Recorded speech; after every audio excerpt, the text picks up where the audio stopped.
이제 성경 보면 성경책 보면 13절 위에 출판하신 분들이 제목을 성전을 깨끗하게 하시다. 그리고 밑에 성경 구절을 써놨어요. 마태복음 21장, 마가복음 11장, 누가복음 19장. 그다음 이제 성전 청결 사건인데 성전을 청결케 하신 것이 예수님 생애에 두 번 있어요. 첫 번째가 요한복음에 나오는 것이고 두 번째가 밑에 가로치고 써놓은 것이 두 번째예요. 그러니까 이제 성전을 청결케 한 사건은 맞지만 예수님이 사역 초기에 성전을 청결케 한 사건은 요한복음 2장에 기록되어 있고요. 예수님 말기에 또 성전을 청결케 한 사건이 나와요. 그거는 이제 마태복음 21장에 기록된 말씀이에요. 그렇게 보시면 되겠습니다. 성전을 깨끗하게 하시다. 여기 보면 멀리서 오신 분들이 이제 성전에서 제사 드리기 위해서 양을 가지고 오거나 비둘기를 가지고 올 수가 없어서 예루살렘에 와서 이제 바꿔서 사서 하나님 앞에 예물로 드렸다고 그래요. 또 이제 성전에 바치는 돈은 화상이 거리에 있으면 안 되니까 보통 때는 이제 로마 돈을 쓰다가 하나님 앞에 드릴 돈은 화상이 있는 돈은 이제 우상숭배와 관계가 있기 때문에 하나님 앞에 드리지 못하고 성전에 드릴 수 있는 돈으로 바꾸었다 그래요. 그래서 이제 바꿔서 하나님 앞에 드렸는데 그게 이제 다 이게 성전 밖에서 해야 되는 일인데 이 사람들이 이제 성전 안에 들어와서 이제 그렇게 장사를 한 거예요. 그리고 이제 성전 안에 있는 대제사장이나 바리새인이나 사두개인이나 서기관이나 이 사람들과 이제 결탁된 사람들이 들어와서 이제 어떤 면에서 권리금을 가지고서 이제 폭력을 취했다고 그래요. 그래서 이제 여기 강도의 구류를 만든다 하는 말씀이 이제 그 말씀인데 장사하면서 뭐 소리를 지르고 싸우고 다투고 그 뭐 번잡하게 된 거예요. 그래서 사실은 이제 예배 드리는 일에 편리는 하지만 세속화가 되는 거예요. 더러워 세상 것이 들어와서 더럽게 된 상태라고 말할 수 있겠습니다. 예수님께서 여기 돈 바꾸는 사람들과 또 소와 양과 비둘기 파는 사람들을 노꾼을 만드셔서 채찍처럼 이렇게 양이나 소를 다 성전에서 내쫓으시고 돈 바꾸는 사람들의 돈을 쏟으시며 상을 엎으셨다 그랬어요. 16절에 비둘기 파는 사람들에게 이르시되 그것을 여기서 가져가라. 내 아버지의 집으로 장사하는 집을 만들지 말라 하시니 제자들이 성경 말씀에 주의 전을 사모하는 열심히 나를 삼키리라 한 것을 기억하더라. 예수님께서 성전을 청결케 하셨습니다. 방수 목사님도 주석에 편리주의를 앞세워서 교회가 세속화되는 것은 막아야 된다. 그렇게 썼어요. 그래서 사람 중심의 그 편리주의를 버리고 오히려 좀 힘들고 부대끼고 어려워도 그 경건을 지키도록 해야 된다. 이런 말씀. 갑자기 생각나는 기도원이 하나 있어서 대동기도원이라고 이제 저희 선배 목사님이 계신 기도원인데 가평 가다 보면은 이제 길에서 내려서 쭉 들어가게 돼요. 근데 그 쭉 들어가는 길이 한 700m 정도 되는데 비포장이에요. 포장하지 않은. 그러니까 천상 거기서 내려서는 걸어 들어가야 돼요. 차로 들어갈 수가 없고. 근데 이제 그 기도원을 만드신 분이 돈이 없어서 비포장을 놔둔 게 아니라 돈이 있음에도 불구하고 비포장으로 해놓은 거예요. 왜냐면 세속화가 될까봐. 이제 걸어 들어가서 그 뭐 아내가 기도원이 너무 좋아요. 자연 친화력이 정말 너무 좋은데 다들 우리가 걸어 들어가서 하는 말이 여기 차로 들어가서 얼마나 좋았을까. 근데 그런 얘기를 이제 했더니 그 목사님이 하신 말씀이 이제 자기 장인어른이 이제 그걸 처음에 기도를 만드셨는데 세속화가 될까봐 비포장 그대로 뒀다는 거예요. 그래서 그 기도원다운 기도원이 보존이 됐다. 이걸 말씀하는 걸 들은 일이 있어요.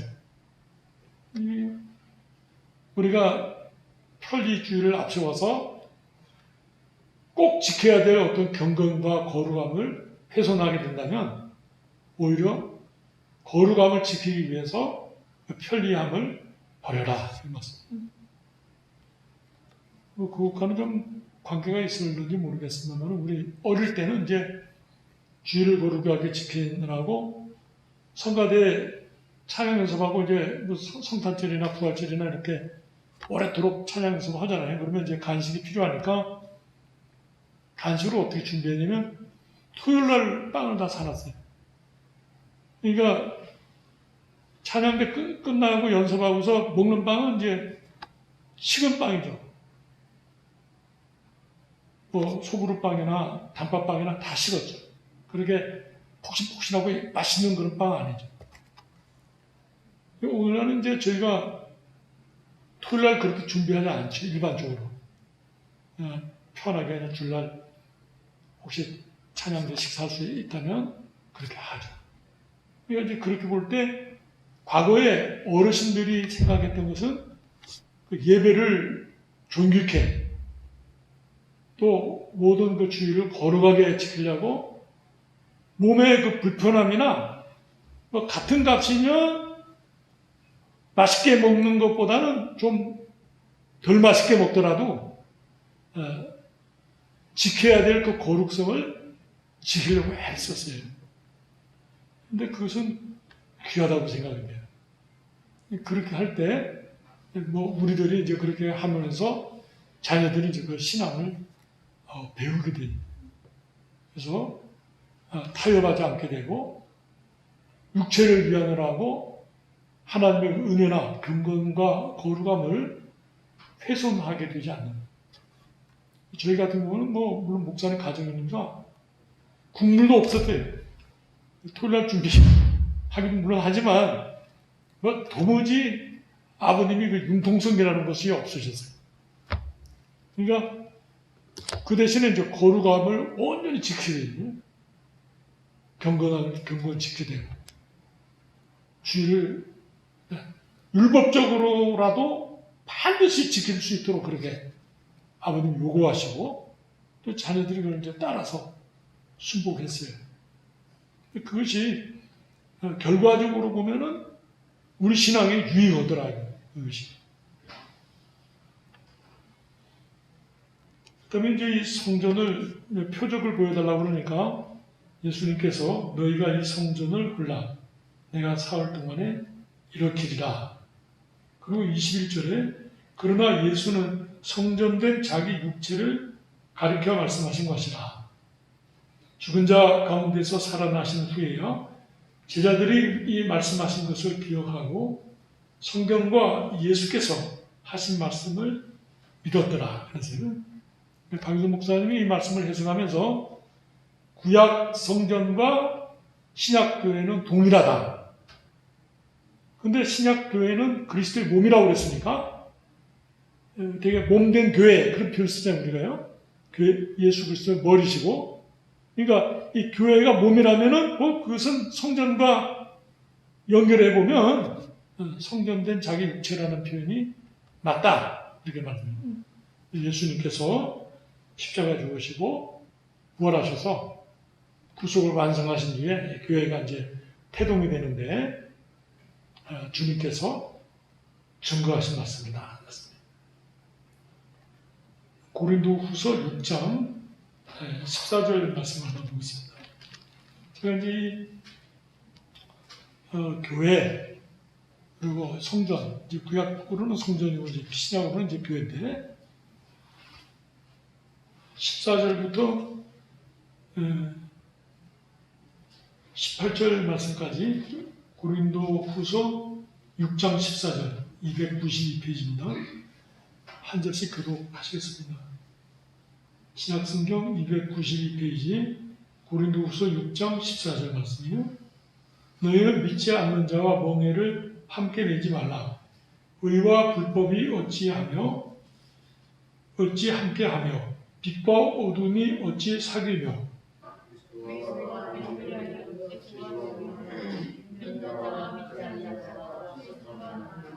하나님의 성전과 우상이 어찌 일치가 되리요. 우리는 살아계신 하나님의 성전이라. 이와 같이 하나님께서 이르시되 내가 그들 가운데 거하며 두루 행하여 나는 그들의 하나님이 되고 그들은 나의 백성이 되리라.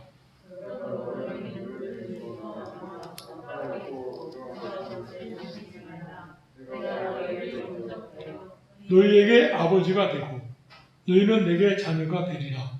전능하신 주의 말씀이니라 하셨느니라. 또 한 군데 디모데후서 2장 신약성경 345페이지입니다. 디모데후서 2장 20절 말씀이에요. 제가 읽겠습니다. 345페이지 신약성경 디모데후서 2장 20절이에요. 큰 집에는, 큰 집이라는 건 이제 교회를 가리키는 거예요. 금그릇과 은그릇뿐 아니라 나무그릇과 질그릇도 있어 귀하게 쓰는 것도 있고 천하게 쓰는 것도 있나니 그러므로 누구든지 이런 것에서 자기를 깨끗하게 하면 귀 쓰는 그릇이 되어 거룩하고 주인의 쓰심에 합당하며 모든 선한 일에 준비함이 되리라. 아멘. 여기 이제 그 금그릇과 은그릇은 하나님의 종으로 쓰임을 받는 것이고요. 나무그릇과 질그릇은 거짓 선지자, 이단을 가리켜요. 그래서 하나는 귀하게 쓰이고 하나님의 교회에서 하나는 천하게 쓴다. 천하게 쓴다는 것은 박유선 목사님 주석을 보니까 부끄럽게 쓴다. 부끄럽게 쓴다는 건 이제 그 부끄러움을 당한다 그런 뜻이니까 거짓 스승을 가리키는 말씀. 우리가 성결하게 되는 교회를 성결케 하는 하나님의 말씀으로 예수 그리스도의 피로 사셔서 성결케 되는데 우리가 이제 그 교회의 한 일원으로서 내가 내 자신을 성전으로 볼 때 내가 이 세상 것과 섞여서 타협하거나 세속화돼서 거룩을 잃어버리게 되면 버림이 되겠죠. 또 내가 하나님 앞에 회개하고 정결해서 깨끗하게 하면 귀하게 쓸 그릇이 되겠지만은 다른 부분을 쫓고 어리석은 것을 쫓으면서 진리를 배반하게 된다면 부끄러움을 당하게 됩니다. 그래서 이 성전 청결 사건은 성전 자체의 청결도 물론 있지만 좀 폭넓게 적용한다면 우리 자신들의 신앙과 생활까지 살펴볼 수 있겠다 이렇게 생각이 돼요. 그래서 편리를 위해서 세속화되는 일을 막자. 두 번째는 하나님의 거룩함을 파수하자 한 말씀. 그래서 다니엘이 뜻을 정해서 물과 채소만 먹겠다. 그 관점도 사실은 이런 맥락에서 결심한 내용이거든요. 하나님께서 기뻐 받으시고 은혜와 축복과 지혜와 명철을 다니엘에게 주신 것입니다. 우리가 이 세상을 살면서 사도 바울이 고린도 전후서에 말씀하셨던 것처럼 다 할 수 있는 자유가 있지만 그러나 하나님 앞에서 내가 상간다.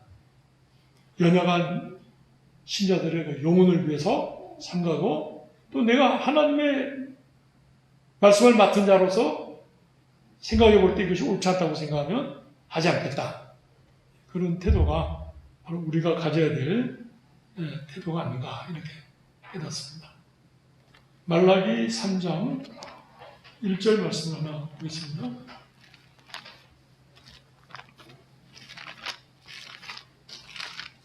말라기 3장 구약성경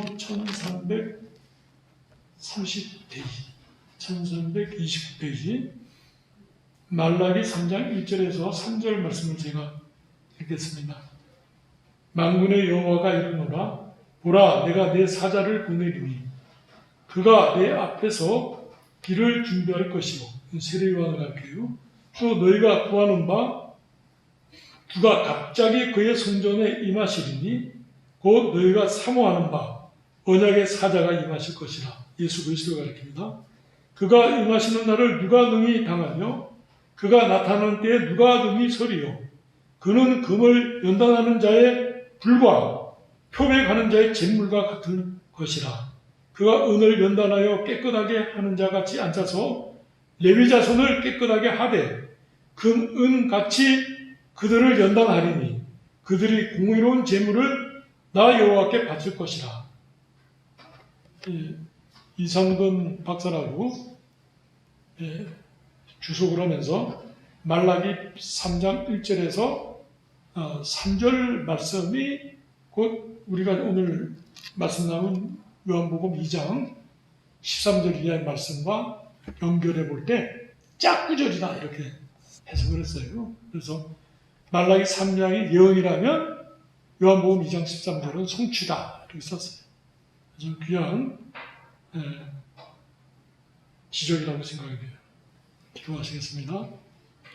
사랑과 은혜가 충만하신 하나님 아버지, 예수님께서 사역을 시작하시면서 먼저 성전을 청결케 하시고 하나님 앞에 어떠한 사람이 되어야 하며 하나님 앞에 교회가 어떠해야 되는지 청결케 하심으로 우리에게 귀한 은혜와 교훈을 주시니 감사합니다. 예수님께서 친히 십자가에 죽으시고 장사 지낸 바 되셨다가 3일 만에 부활하셔서 구속을 완성하시고 부활하셔서 승천하시고 하나님 보좌 우편에 앉으사 지금도 우리를 위하여 간구하시며 중보자가 되시며 대제사장이 되셔서 하나님 앞에 영광을 돌림을 알게 하시니 감사합니다. 이러한 모든 구속의 은혜를 나타내기 이전에 성전을 청결케 하셔서 예수님께서 이루실 그 놀라운 영적 사역을 알게 하시고 깨닫게 하시고 그래서 나중에 예수님이 부활하시고 깨닫게 하시는 성령으로 말미암아 제자들이 거꾸로 회상하여 보고 그때 예수님께서 하신 말씀을 믿었다고 하는 말씀을 우리가 살펴보게 하시니 감사합니다. 저희들도 이 사건을 늘 묵상하며 참 주님 앞에 우리가 어떠한 사람이 되어야 마땅한지 구별하여 주님 앞에 올바른 헌신을 이룰 수 있는 믿음의 사람들이 되게 하여 주시옵소서. 예수님의 이름으로 기도드리옵나이다. 아멘.